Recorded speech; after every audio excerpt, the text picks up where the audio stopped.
con el doctor Alejandro Caride. Él es médico neurólogo, es director del Instituto de Neurociencias del Hospital Alemán de Buenos Aires. Y bueno, nos introdujo en algo cuando yo leí una nota muy interesante, creo que fue del Diario de la Nación, y no recuerdo quién, si no citaría al colega, con todo gusto, porque el doctor Caride habla de avanzar sobre bueno, lo que son, ya después le vamos a preguntar a él, la reparación, si se quiere y si me lo permite, esta palabra, de los telómeros, que tengo entendido es de la estructura del ADN que protege la punta de los cromosomas. Doctor Caride, ¿cómo le va a usted? Buen día. Buen día, ¿cómo anda usted? Bien, un gusto en saludarlo y gracias por haberse hecho un tiempito para conversar con nosotros, ¿eh? Un placer. Doctor, estamos hablando de, bueno, todo lo que el cerebro puede hacer y la ciencia puede reparar de las enfermedades que tienen que ver con él. Es así. El tema que usted introdujo muy interesante, lo de los telómeros, Sí, para la audiencia, sí, porque usted ya lo aclaró bastante bien. Nosotros tenemos un ADN que al momento de hacer la replicación celular, la duplicación de las células, se tiene que organizar en cromosomas. Esos cromosomas son como una X que tiene dos brazos, se llaman cromátides, y en la punta de esas cromátides están los telómeros, que son repeticiones de secuencias idénticas de ADN, cuya función es evitar que en la reorganización de los cromosomas se generen aberraciones en las uniones o duplicaciones de la secuencia. Así que tiene una función bastante vital en el sostenimiento de la identidad celular. Cuando de un momento para otro se particiona todo el ADN y se tiene que reorganizar en la próxima célula, es vital mantener esa identidad. A partir de la organización del ADN es que nosotros podemos esperar que la maquinaria nuclear genere tantos mensajeros para la síntesis proteica como cada célula requiere. No todas las células producen el repertorio de proteínas posibles codificadas en el ADN, sino aquellas que le son propias por el tejido en el que están ubicadas.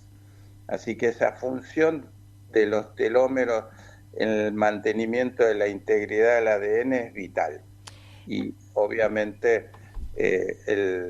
la reparación de los mismos es algo que ha despertado mucho interés en la ciencia. ¿Y cómo se repara digamos, un cromosoma? Bien lo digo, ¿no? O la punta del Básicamente, cromosoma, tal vez sea sí, así. los telómeros, sí. Básicamente, a veces hay alternativas o mecanismos o fármacos que se están investigando y desarrollando para la reparación o el crecimiento de los telómeros, cuestión que tiene que ser vigilada muy de cerca y aún no está en uso clínico, porque si bien con cada ciclo celular los telómeros son como que se van acortando, hay que hacerse la idea del boleto, de los viejos boletos de colectivo que venían en un rollito, y a medida que uno va haciendo la replicación celular va sacando un boleto, finalmente te quedas sin rollito. Bueno, justamente para que eso no suceda y a partir de la ausencia de los telómeros empiezan ciclos de senescencia celular, o sea, de envejecimiento celular e incluso de muerte celular programada, que se llama apoptosis. Para mantenerlos vitales hay una serie de recursos de la vida diaria, porque justamente lo que ha podido avanzar últimamente la genómica es que si bien la estructura del ADN debería ser constante, La transcripción a proteínas depende de una serie de señales que parten del medio ambiente y del individuo y sus costumbres y sus hábitos, básicamente los hábitos de sueño, de Sí. alimentación, de ejercicio y de estado de ánimo y sus relaciones sociales. Ujú. Esas Doctor, son, doctor, antes de ir sí, ahí, que me parece interesantísimo, incluso en esta nota que recomiendo enfáticamente, ¿no? La del diario La Nación que usted... Gabriela Navarra la hizo. Ay, gracias, gracias. Aquí hizo la colega Navarra. De la importancia de caminar, ya vamos a eso, pero perdón que sea técnico, pero uno lee tantas cosas. ¿Qué hace la mielina? ¿Tiene que ver con todo esto? ¿Qué pasa cuando la tenemos, cuando escasea? ¿Qué sucede? la mielina es una lipoproteína que envuelve a los axones del sistema nervioso, tanto central como periférico. Hay diferencias entre la mielina del sistema nervioso central, producida por unas células que se llaman oligodendrocitos, y la mielina del sistema nervioso periférico que envuelve y constituye los nervios del cuerpo. Ujú. La función vital que tiene esa mielina es la de generar una condición tal que le permite a la conducción nerviosa ser más eficiente, Ah. pero a su vez tiene un intercambio metabólico muy interesante con el axón de cada una de las neuronas que hace a la vitalidad y supervivencia metabólica de la propia neurona. Así que hay como una simbiosis Ujú. entre la neurona y la mielina para su correcto ¿Y funcionamiento. eso se Pero repara o básicamente, no? Si falta, sí, sí, sí, la mielina se puede reparar y se puede enfermar.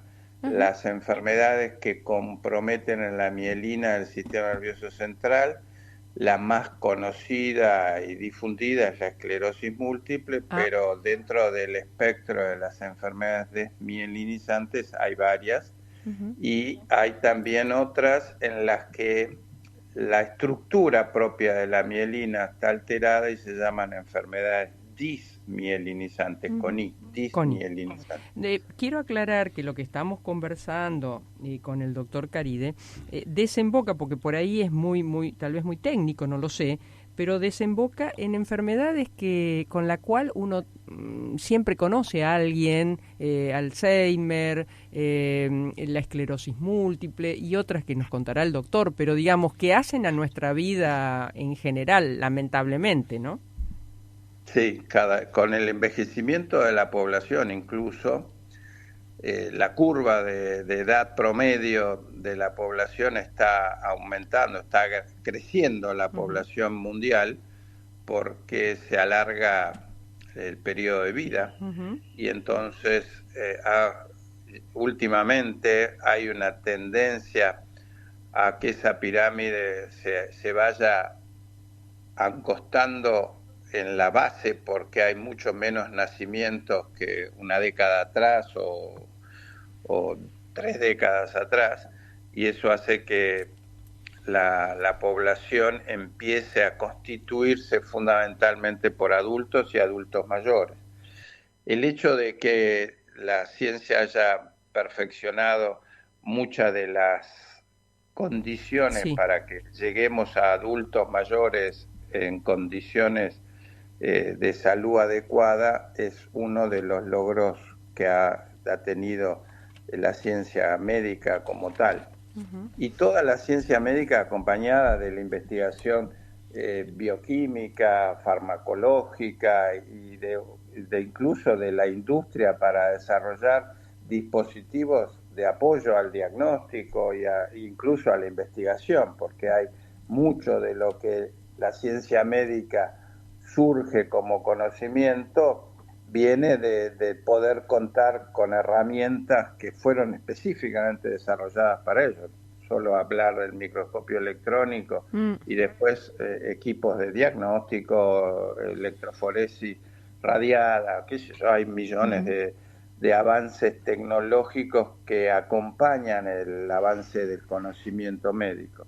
Pero yendo al foco, Sí. el convivir o tener nociones del Alzheimer y de las enfermedades del cerebro tiene que ver mucho con la acción de todo el grupo de periodistas científicos que de alguna manera se ocupan de dar a conocer la labor de aquellos que, obviamente, como en mi caso en particular, yo no estoy todos los días hablando o diciendo, pero cuando hay determinados temas y me consultan, ahí los que hacen de correvoz y amplificador de la voz son los periodistas, así que la labor es importantísima, la de ustedes.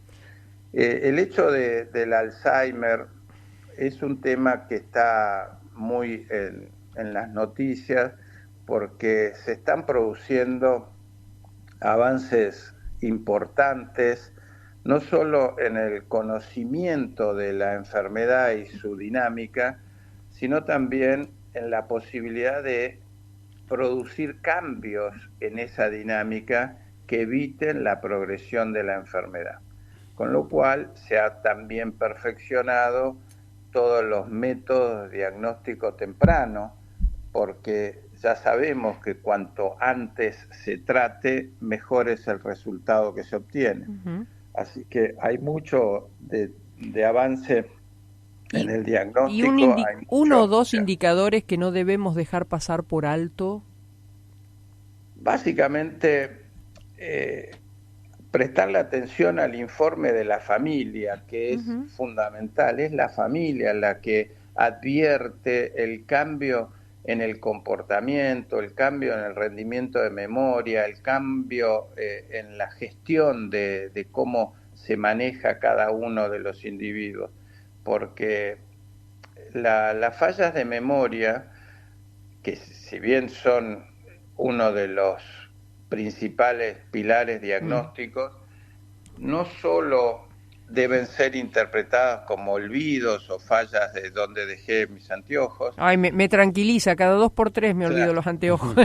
Por eso, sino es donde, cómo es la cara de mi tío, de mi primo, o sea, el reconocimiento de las caras, el reconocimiento del simbolismo de la palabra, o sea, la alteración de la interpretación del lenguaje, la ubicación espacial, la ubicación en tiempo. Uno no sabe si tengo que desayunar, almorzar, ese tipo de gestiones son las que comprometen y llaman la atención. Y por eso es que es la familia o con quien el conviviente el que puede percibir tempranamente ese desvío en la conducta del paciente.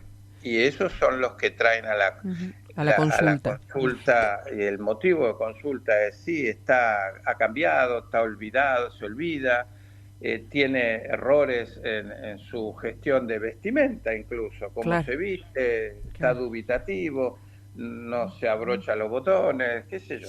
Hay millones de detalles que uno podría citar. Habla menos y puede tener incluso trastornos en cuanto a la torpeza manual o la imposibilidad de hacer cosas que antes sí podía hacer. Guardar cosas en lugares absolutamente fuera. Exactamente, desorganizados, porque uno encuentra objetos que no deberían estar. O tener no solo el Alzheimer, hay muchos otros deterioros cognitivos demenciantes que impactan sobre la conducta fundamentalmente y hacen que la persona sea más impulsiva, más agresiva en su trato, no tiene la empatía que solía tener, no entiende, no comprende la situación del otro, es como que se ponen egoístas. Claro. Doctor, una de las cosas que me impactó es el tema de la harina y que nuestro cerebro necesita grasa. Perdón que lo diga así tan burdamente, pero ¿es así? Sí, básicamente lo de la grasa no es que la necesite, sino que tiene la membrana celular, la mielina propiamente dicha, está constituida por una matriz que es el colesterol, y después proteínas. Con lo cual, el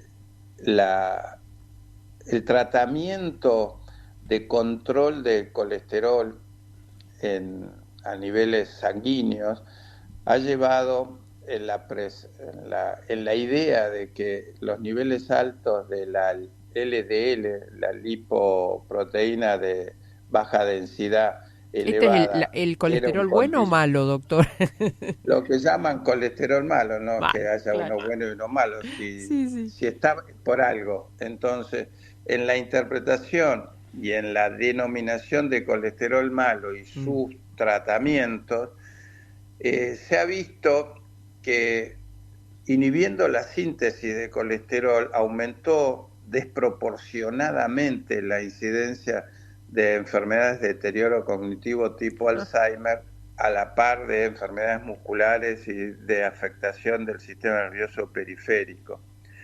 Con lo que, reviendo esa recomendación que fue lo que generó un cambio masivo en la política de alimentación mundial, se vio que el aumento del valor calórico de la dieta basado en harinas, en azúcares, trae aparejado una serie de cambios metabólicos, de estrés oxidativo, que lleva a desarrollar diabetes, entre otras cosas, pero neuropatías agravadas. Entonces, y la otra de las cuestiones es que no cambió la incidencia de enfermedad coronaria oclusiva y de infarto, por más que esté inhibido la síntesis de colesterol.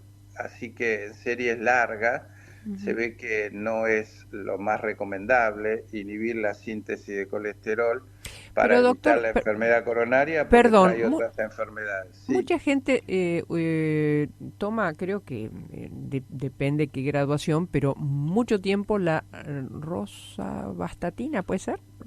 Sí, las estatinas. Sí. En Las general son estatinas. los inhibidores de la síntesis de ¿Y colesterol. eso entonces juega a favor o no?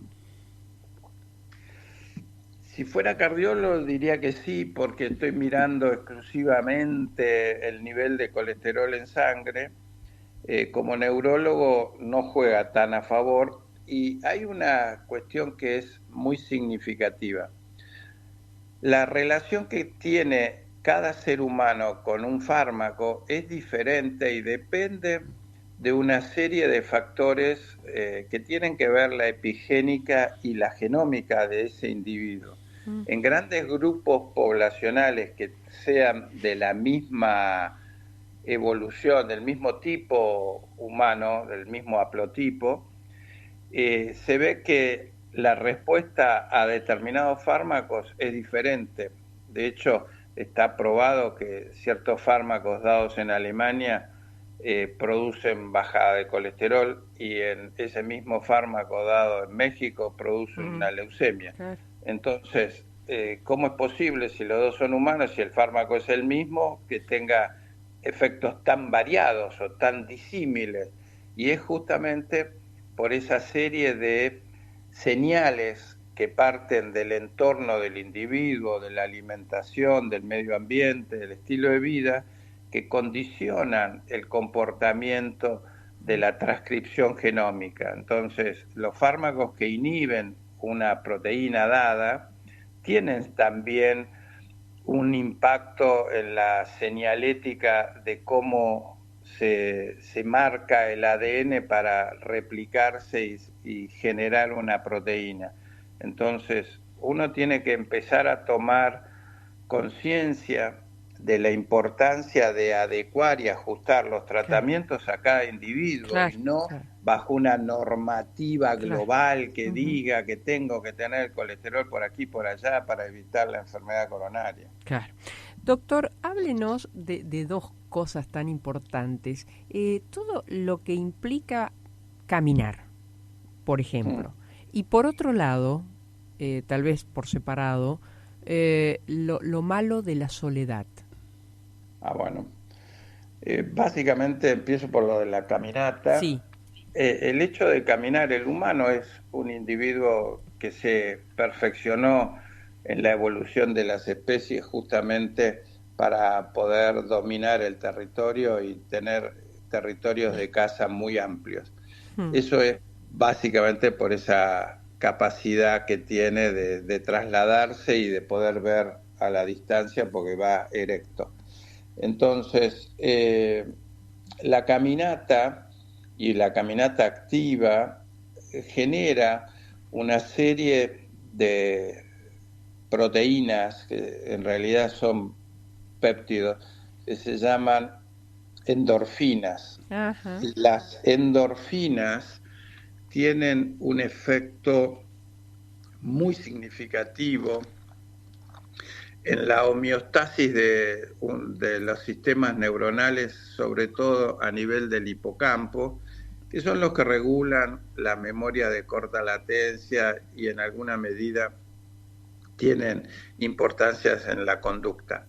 Entonces, el ejercicio rutinario es una condición que aporta estas endorfinas y que restablece el efecto del estrés oxidativo producto de la vida diaria, de las emociones, de la alimentación, de esa situación que genéricamente se llama estrés, que en definitiva es el síndrome general de adaptación y que es producto de estar permanentemente viviendo en un escenario que nuestro cerebro construye como adverso.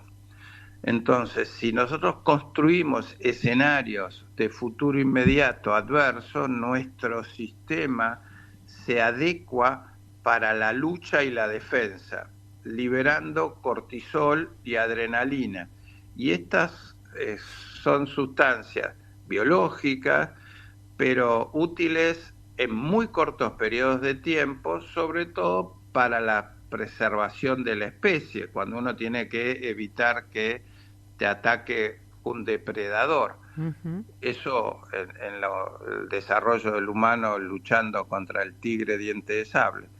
Pero si nosotros, nuestro tigre diente de sable es la problemática de la cuenta bancaria o el futuro del dólar o las cuestiones políticas o las cuestiones de seguridad, obviamente es una condición que no depende tanto de dónde estoy parado o de mi entorno, sino de coyunturas más generales de la sociedad. Y si nosotros no luchamos contra esa tendencia a estresarnos por estos factores que tienen que ver con el lugar donde vivimos y el desarrollo de la conducta de la sociedad, es que producimos el cortisol y la adrenalina en forma constante. No es algo que sea un pulso para huir, sino es algo que es una constante conducta de huida. Y esto es lo que daña al sistema y produce hiperglucemia, resistencia insulínica y estrés oxidativo. Empieza a fallar el metabolismo celular y se llena de factores que son muy agresivos desde el punto de vista químico, el interior de las neuronas y de las células en general, que contribuyen a ese mal funcionamiento y en algunos casos al envejecimiento. Por eso es que el ejercicio sistemático es una de las principales herramientas con las que contamos al alcance de todos para evitar ese estrés oxidativo. Y la otra cuestión que me preguntaba con relación a la soledad. Pero espere, también... un minutito antes de irnos a la soledad. ¿Cuánto hay que caminar o cómo para que se produzca esto que usted está diciendo y luchar contra este tigre que tenemos? Básicamente para lograr una adecuada liberación de endorfinas como consecuencia del ejercicio, tiene que ser un ejercicio aeróbico de más de 30 minutos. O sea, una caminata, como quien dice, de caminar 5 kilómetros todos los días, 4 kilómetros como mínimo, y eso tenemos que adaptarlo a la condición de realización, porque hay personas que tienen enfermedades reumáticas que no lo pueden hacer, pero tienen que hacer otro tipo de ejercicio aeróbico como elongación, yoga, que no tienen, o aquagym, que no tienen tanto impacto articular, pero a los fines del ejercicio y la movilización muscular sí ayuda y contribuye a la liberación de endorfinas. Claro. Bien, ahora sí el tema de la soledad y lo negativo de ello, ¿no? Sí, es fundamental también, el humano se ha caracterizado por desarrollarse en grupo, en sociedad, y es que de allí surge una serie de habilidades que nuestro cerebro tiene para sociabilizar y adaptar nuestra conducta y nuestros impulsos, nuestros deseos a lo que sería nuestro metro cuadrado. El hecho de estar en soledad nos quita una enorme fuente de información sensorial, cognitiva, que contribuye al enriquecimiento del proceso cognitivo. Cuando nosotros nos reunimos con la familia, con los amigos, estamos poniendo en juego una serie de habilidades de socialización que impactan a todo el cerebro en su conjunto, porque primero está el reconocimiento facial, después está el mantenimiento del lenguaje, la comprensión, la expresión, el tono con el que hablamos, cómo controlamos nuestros impulsos, cómo inhibimos la agresión, cómo empatizamos con los que están en el grupo, cómo nos proyectamos a futuro, porque en general en esas reuniones se habla del pasado, del presente y de los proyectos. Entonces, cómo nos proyectamos a futuro individual y en grupo hace que el cerebro trabaje al unísono, tanto el hemisferio dominante como el subdominante y las diferentes regiones y capacidades que nosotros tenemos. El timing, el reconocimiento de espacio, el reconocimiento de nuestro esquema corporal, nuestras expresiones faciales. Es muy, muy interesante. Doctor, ¿y el amor? ¿Sí? ¿El amor juega positivamente? Sí, tanto uno como otro generan tormentas de endorfinas o catecolaminas, así que sí, siempre es la conducta relacionada con el afecto y el amor hacen a la salud del sistema. Doctor, en momentos en donde los mayores en general o están solos en una casa o van a un geriátrico, los que están en la casa tienen todavía esa posibilidad, ¿una mascota ayuda? Muchísimo.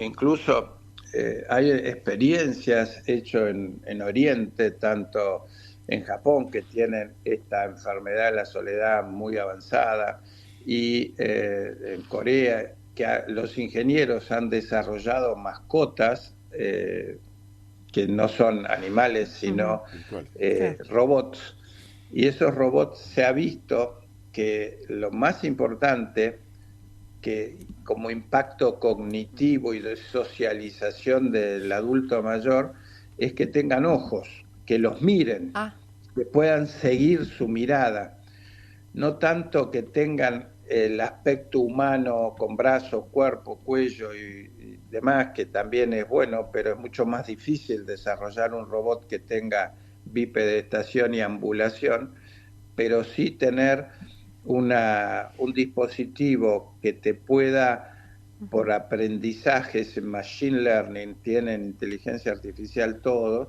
van aprendiendo tus gestos, tus emociones, tus momentos, tu biografía, y el aparato empatiza con el individuo, y eso lo acompaña en la nostalgia y en la alegría. O sea que impide que nuestro cerebro se envejezca. Claro, y esa experiencia ha sido muy, muy interesante, y ha dado bastante impulso al desarrollo de la robótica en el acompañamiento humano. Ujú.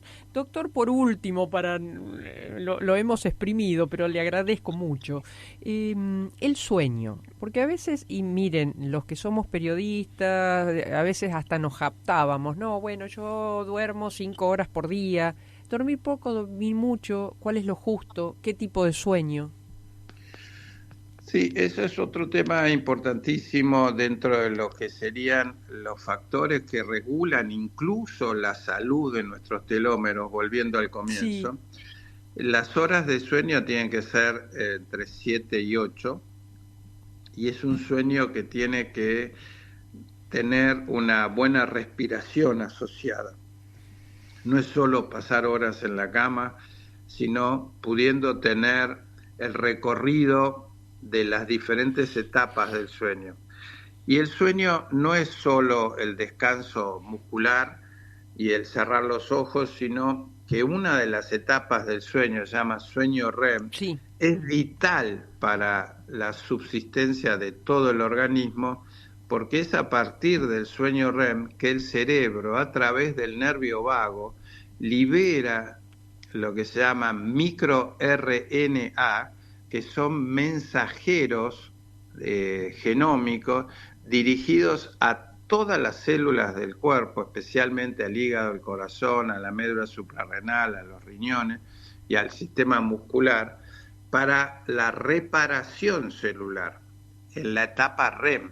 Entonces, las alteraciones del sueño por obstrucción respiratoria hace, las apneas famosas, Ujú. hace que uno no llegue a la etapa REM. Entonces, puede que duerma o esté en la cama las 6, 7 horas u 8, pero no ha pasado por la etapa REM Claro. las veces necesarias, los ciclos necesarios, y esa liberación de microRNA no se produce, ¿Mm? con lo cual la opción que el sistema nos proporciona a través del sueño REM de reparar y mantener nuestra stock celular se pierde, y eso contribuye al envejecimiento. Por eso es que el sueño, la alimentación que no tenga oxidantes, que sea libre de harinas o por lo menos que no tengan gluten,